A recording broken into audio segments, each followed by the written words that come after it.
अध्यात्म सत्संग के दिवस आप सभी का स्वागत है। भगवान श्री कृष्ण की वाणी श्रीमद् भगवद गीता के माध्यम से अपने आध्यात्मिक उन्नति, अपनी साधन निधि को समझने का प्रयत्न कर रहे हैं।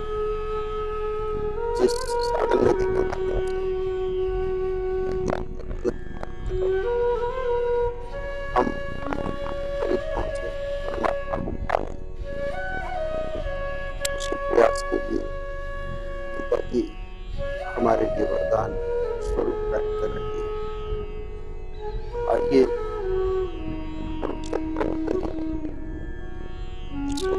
पावन वाणी, भाव वाणी को समझते हुए हम गीता जी के प्रथम अध्याय की 12वें श्लोक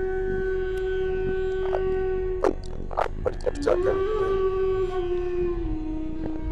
जिसमें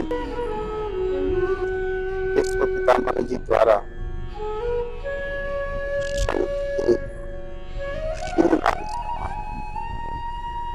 दोष की बात कही गई है।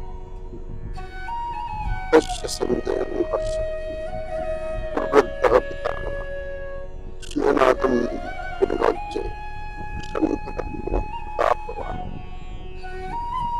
प्रताप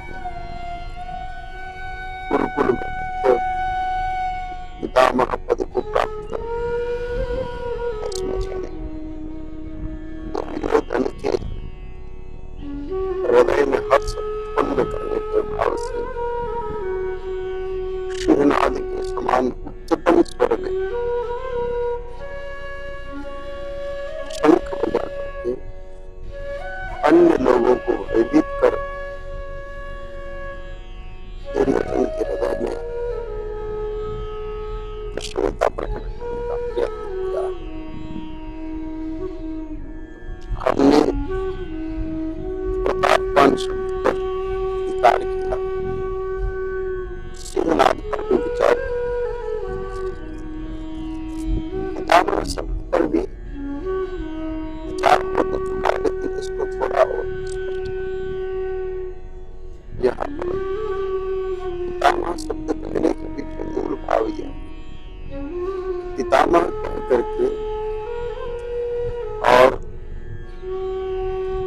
दुर्योधन के प्रति भीष्म जी की यहाँ नजदीकी समीपता, निकटता इंगित किया है।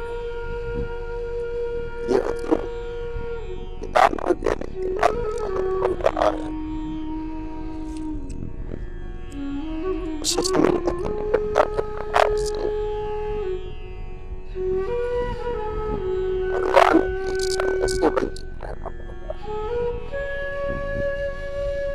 जब हम सांसारिक रिश्तों को दृढ़ कर लेते हैं, सांसारिक रिश्ते को भाव के साथ निभाते हैं, समस्या हमारी साधक पर आ नहीं सकती, हमारे साधन पर आ नहीं सकती, साध्य को प्राप्त करने में किसी प्रकार की बाधा हो नहीं सकती। लेकिन जब कर्तव्य भाव से संबंध के प्रति हम विचार करते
परिणाम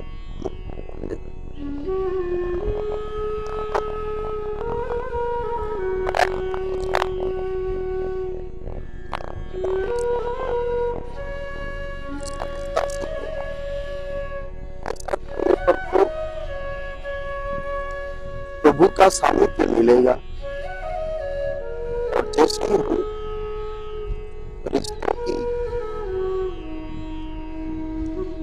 प्रगाढ़ता बढ़ेंगे, रिश्तों की प्रगाढ़ता बढ़ेंगे,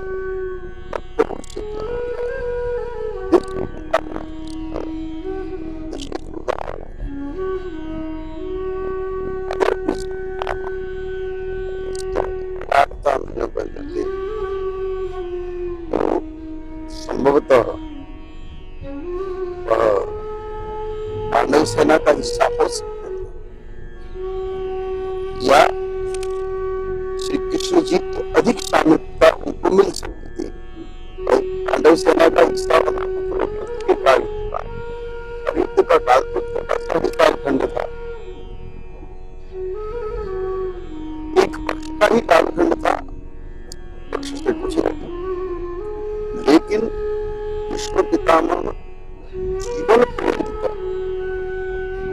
अनेकों अनेक वर्षों तक श्री कृष्ण जी का सहज संग कर सकते थे, अगर वो भूल नहीं करते। जो भूल उन्होंने की रिश्तों की प्रगाढ़ता बढ़ाने में, कर्तव्य पालन का भाव मात्र रखते हुए रिश्तों का मोह रखा, इसलिए उनका दुर्योधन के महल में व्यतीत हो गए।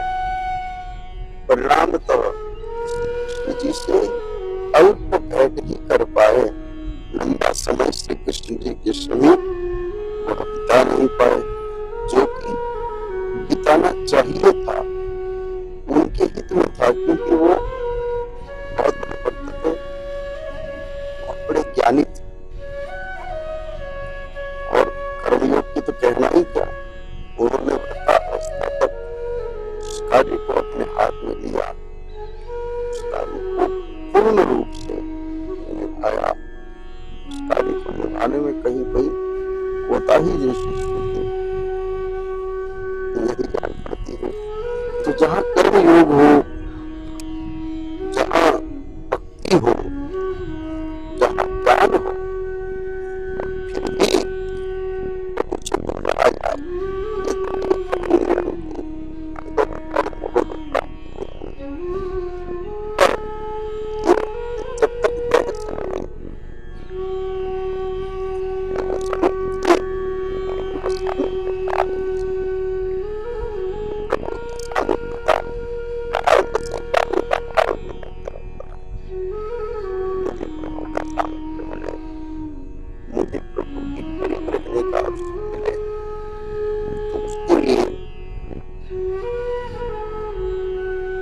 साधक सांसारिक रिश्तों को सहजतापूर्वक और मात्र कर्तव्य भाव से निभाए, उसको प्रगाढ़ता नहीं थे, अतिरिक्त अनावश्यक रक्षा सुरक्षा या ध्यान रखने की बात की जाती है, उसको कई बार कर्तव्य परायणता का चोला पहना दिया जाता है, लेकिन वो कर्तव्य परायणता नहीं है, अपितु मोहजनक स्थिति होती है। साधक सबसे पहले अपने देह से जुड़े हुए जो संबंध है, उनके प्रति कर्तव्यता पालन करते समय मन में निष्कामता रखे। निष्कामता रखने से प्रगाढ़ता स्वतः प्रकट हो जाती है, क्योंकि प्रगाढ़ता स्वतः प्राप्त हो जाती है निष्कामता के प्रभाव से, और सकामता के कारण कामता के कारण जो संबंध है उनकी लौकिक प्रगाढ़ता अपने आप बढ़ जाती है। तो लौकिक प्रगाढ़ता बढ़े नहीं और कर्तव्य परायणता का भाव ही बना रहे, उसमें संबंधों के प्राय स्वरूप पर कोई प्रभाव नहीं पड़ेगा। ये सब करने से संबंधों के प्राय स्वरूप में तनिक भी प्रभाव नहीं पड़ेगा, अभी तो बाह्य स्वरूप तो और सुंदर लगेगा। ऐसा प्रतीत होगा कि रिश्तों को कितना सुंदर तरीके से निभाया जा रहा है, कितना अद्भुत तरीके से निभाया जा रहा है। ये बाहर कहीं की दर्शन का विषय नहीं होता, लेकिन हो जाएगी, अंतर के विचार होंगे, वो पूरी तरह परिवर्तित हो जाएंगे। वो परिवर्तित विचारों के साथ जब कर्तव्य प्राण का जाता है, सिर्फ और सिर्फ कर्तव्य प्राण का अभाव, जिसमें कोई काम नहीं है। क्योंकि मोह कब बनता है? जब हमारे मन में जिसको हम शरीर का संबंधी मानते हैं,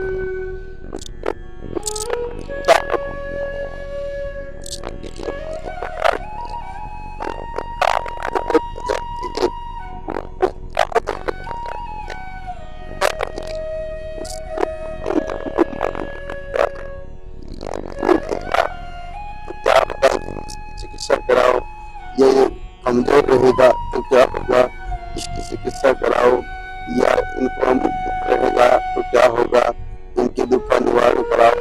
हमारा क्या होगा? हमको हानि होगी, हमें नुकसान होगा। यह विचार जब बार बार जीव करता है, उसके विचार के प्रभाव से उसके भीतर की कामना प्रकट हो जाती है, और वही कामना जीव के मन में कुछ चाहने के भाव से ही उसके प्रति प्रगाढ़ता बढ़ा देती है, जो कि बंधन का बहुत बड़ा कारण है। विश्व पितामह जी से मुझे ये सीखना है, और बाद में नहीं चाहिए, मृत्यु के समय नहीं चाहिए, मृत्यु हो जाने के बाद नहीं चाहिए। तो हमारे जीवन को कृष्ण में रखे, सदा हमारे हृदय में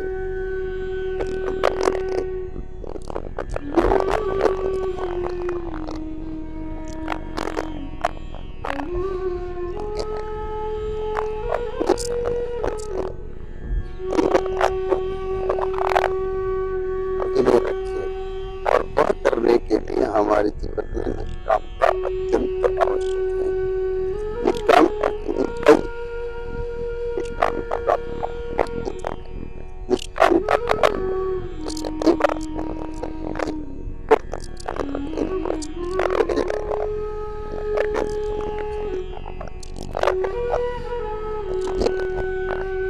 केवल शारीरिक विषय नहीं होता है। कई बार रिश्तों को पदार्थ प्राप्त करने का ही नहीं होता है, करने के पीछे भाव रहता है। अपने मन में छुपे हुए मान सम्मान को पाने की जो भावनाएं हैं, इच्छाएं, उसके तहत भी जीव उनके साथ बंध जाता है। उनके साथ बंध रहूंगा तो मेरा सम्मान हो जाएगा। यहाँ तक कि परिवार की तो छोड़िए, इस प्रकार के कई विषय में देखने में सामने आते हैं कि पूरे के पूरे समाज को भी बांध लेते हैं उनके साथ। समाज की तरफ से ऐसा बड़ा प्रचार होगा, समाज कहेगा देखो ये कितने निष्ठ कार्यकर्ता है, हमारे बहुत सोचता नहीं तो अमुक बड़ा पद दिया जाए, ये है वो है, ऐसी सारी चीजें प्रकट होती थी। ये भी कोई कामना छोटी नहीं है, ये कामना भी लघु नहीं है। इसलिए छोटी से छोटी कामना भी भगवान से दूर करने का काम करती है। अतः साधक चाहिए कि वो सकल प्रकार की कामनाओं को, जिसमें संतुष्टि, शांति, ये चीजें भी ना रहे, हम पूरी तरह से अपने आप के साथ न्याय कर पाएंगे। हम अपने प्रभु से तभी मिल पाएंगे, जब सदा के लिए तभी मिल पाएंगे। सदा के लिए मिलन का ये सहज रास्ता सांसारिक व्यवहार के बंधनों को मानसिक रूप से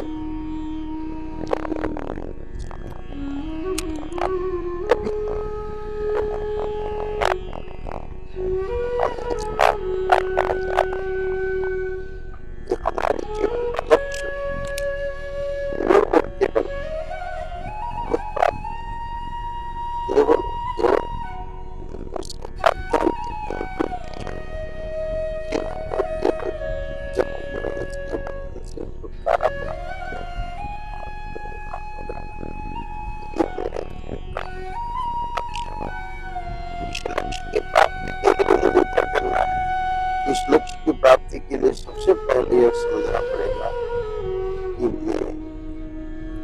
वैवाहिक नहीं, ये समझते ही कि शरीर के साथ जितने भी रिश्ते हैं उनके साथ जो हम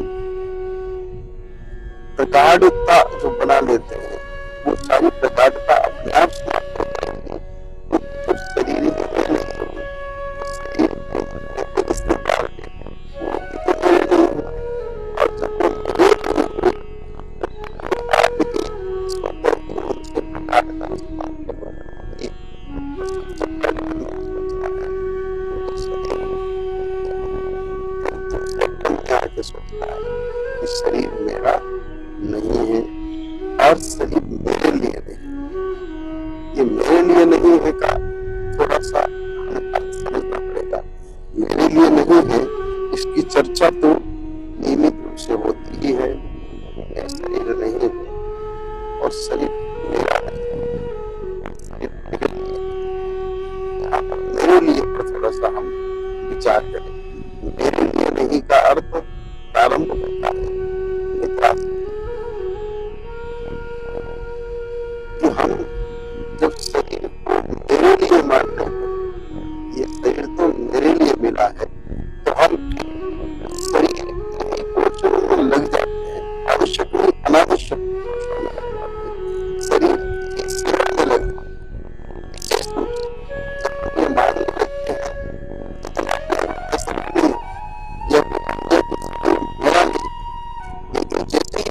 शरीर मेरे लिए तो है, प्राप्त हुआ है तो ये मेरे लिए है। ये मानते कि हम उस शरीर के पोषण में लग जाएंगे। उस शरीर को, प्राप्त शरीर को, जो वस्तुतः मैं नहीं हूँ, मेरा नहीं, मेरे लिए नहीं है, लेकिन मेरे लिए मानने के बाद उसके साथ जो संबंध है वहां लौकिक संबंध की प्रगाढ़ता की तरफ बढ़ जाएगा। ये शरीर तो मेरे लिए है, और जब शरीर मेरे लिए है तो मुझे आनंद तो निद्रा में आता है। इसलिए मैं इस शरीर को सुला दूं। सामान्य सुलाव ठीक है, 6 घंटे की निद्रा जो देह के लिए अति आवश्यक मानी गई व्यवहार की तरह और विज्ञान के अंतर्गत भी। ऐसी स्थिति में 6 महीना को सामान्य विश्राम निद्रा ले, वो तो बिल्कुल ठीक बात है। 6 घंटा वह सामान्य विश्राम करे, वो बात तो ठीक है, लेकिन इससे अतिरिक्त नींद की जो इच्छा प्रकट होती है वह इच्छा कहीं न कहीं शरीर मेरे लिए है, इसलिए मुझे इसका आनंद लेना के माध्यम से, अतिरिक्त भोजन के माध्यम से, अतिरिक्त ज्ञान आदि सौंदर्य आदि बढ़ाने के उपक्रम में लगे रहने से वह जो मूल समय जो हमें सेवा, भक्ति और ज्ञान के लिए देना था, वह समय देने का कार्य भी जाता है। और समय भी हम किस रीति से लेना चाहते हैं, फिर उस रीति से दे नहीं पाते। अतः हमें इस बात को गंभीरता से सोचना पड़ेगा, हमें इस बात पर गंभीरता से विचार करना पड़ेगा कि अगर हम प्रभु प्राप्ति का भाव नहीं रखते हैं, दृष्टि से शरीर मेरे लिए नहीं लिखा था, उसमें शरीर की शुद्धता, शरीर की पुष्टता, शरीर की शरीर को किसी प्रकार की हानि नहीं होगी। जब हम सोच लेंगे कि शरीर मेरा मौजूद है, तब हानि तो नहीं होगी, तनिक भी हानि नहीं होगी, लेकिन शरीर को लाभ भी तभी प्राप्त होगा। वास्तव में जब ये हम सोचते हैं कि शरीर मेरे लिए है, तो हम जो शरीर के साथ व्यवहार करते हैं उस व्यवहार के अंतर्गत शरीर को भी हानि शुरू हो जाती है, तो देह को भी हानि क्यों हानि शुरू हो जाएगी? कि जब हम उसको उपभोग की वस्तु समझेंगे तो पंचेंद्रियों के द्वारा पांचों शरीर की जो पांचों ज्ञानेंद्रियां हैं उनके द्वारा हम शरीर को सुख देने लगेंगे, और शरीर को सुख देने से शरीर के प्रति प्रगाढ़ता बढ़ेगी और इस शरीर का संबंध गहरा और मजबूत हो जाएगा। इसलिए हमें बहुत सोच समझ करके यहाँ शरीर मेरे लिए नहीं है, तो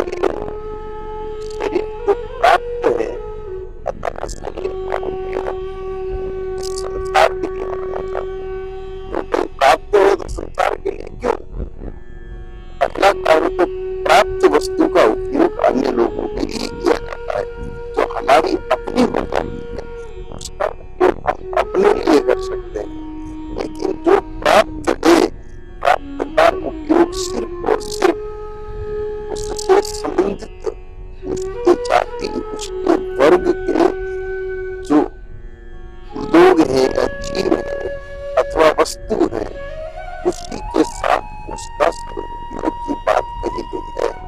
तो शरीर प्राप्त है और इसकी संसार होने के नाते संपूर्ण संसार जिसमें जीव के शरीर आ गया, याद शरीर आ गया, एक छोटे से जीव से लेकर के विशाल तक आ गई, ये सबके संयोग है। सबकी निष्काम भाव के साथ सेवा करने के प्रति उसी भाव के साथ करनी, उसी भाव का प्रभाव होगा, नहीं तो इस काम का अपना बल बढ़ा लेगी। इसलिए इस बात का ध्यान रखना है कि जो प्राप्त है, प्राप्त है तो ये मेरे लिए नहीं हो सकता, ये इसी की जाती है। तो जो से लेके फेल हुई थी, से लेके बाकी की सेवा में अथवा प्रकृति की सेवा में, पादक इत्यादि की सेवा में, और मुख्य रूप से इन सबको पोषण देने वाला तत्व, इन सबको शक्ति देने वाला जो तत्व है, उस तत्व का नाम है माता।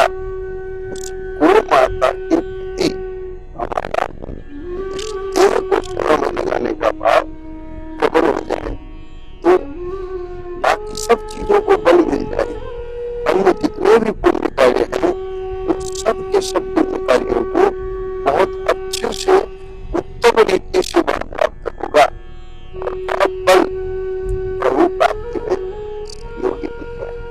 ये बार बार एक भाव रहता है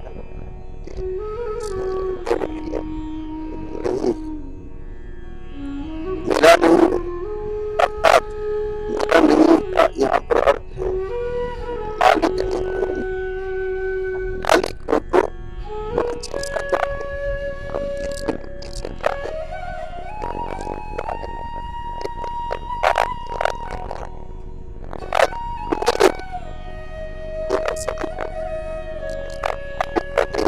संरक्षक का संबंध है, मैं इसका संरक्षक हूँ।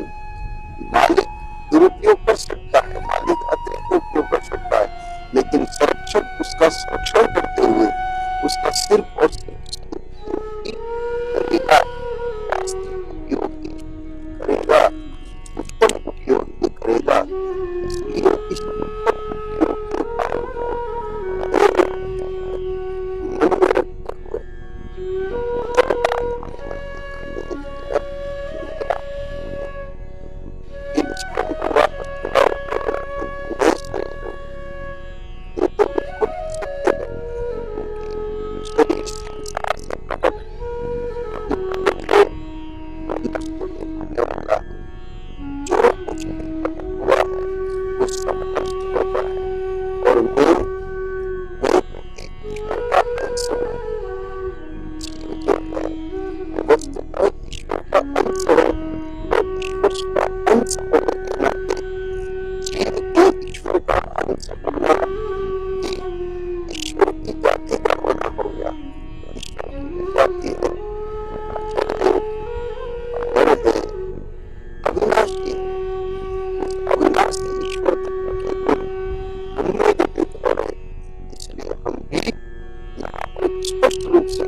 देखे जाने वाली चीज है और मैं देखने वाला हूँ, इसलिए दृष्टा हूँ। अतः ये शरीर से पृथक दृष्टा होने के नाते मैं शरीर हो नहीं सकता। जब मैं शरीर नहीं हूँ और शरीर मेरा नहीं है और शरीर मेरे लिए नहीं है, एक विचार में आते हैं।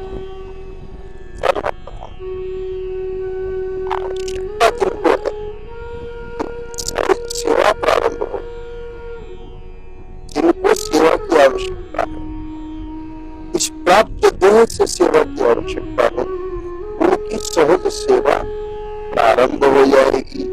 और जैसे ही उनकी सहज सेवा प्रारंभ होगी, उनकी उत्तम सेवा प्रारंभ होगी, वैसे वैसे हमारे अंतःकरण में पवित्रता बढ़ती जाएगी। जितना भी मन है, जितना भी विक्षेप है, जितने भी पूरे विचार है, जितना भी राग द्वेष है, जितनी भी मिथ्या प्रतिस्पर्धा है, मिथ्या होड़ है, जितनी भी कुदृष्टि है, जितनी भी विकृत सोच है, वो सारी की सारी समाप्त होती चली जाएगी और दिव्यता स्वतः प्रकट होने लग जाएगी। ऐसी दिव्यता जिसमें एहसास होने लगेगा कि हाँ, मेरे चूंकि आत्मा हो गई है, हाँ, मेरे जीवन में अब कभी भी दुख बचा ही नहीं है।